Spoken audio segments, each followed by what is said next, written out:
आत्या मला जरा महत्वाचं बोलायचं. बोल. मी काय म्हणते आत्या, आपल्या दोघी सारखंच वाद होतं. आपलं काय एकमेकीचं पटत नाही.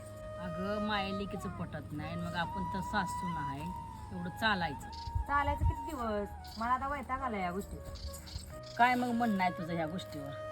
मी जरा तुम्हाला आत्या स्पष्टच बोलते, गुढीच्या अंती आता व्हायला राहू. 4-6 महिन्याने आम्ही तुमच्याकडे येत जात राहू. काय तुम्हाला पैसा अडका लागला तर आम्ही तुम्हाला देत जाऊ.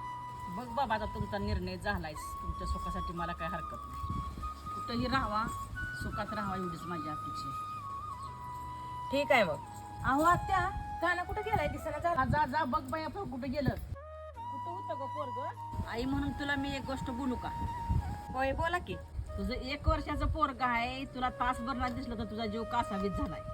माझा एवढा मोठा लोक तू मग 6-6 महिन्यांना घेऊन येते भेटायला.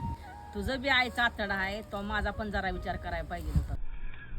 सुटले धागे उरले मागे उसासे सुन्या काळजाचे विरले सारे नशिबी आले निखारे उरी वादळाचे रुतले जिव्हारी बसले निवारी विझले सुखाचे दिवे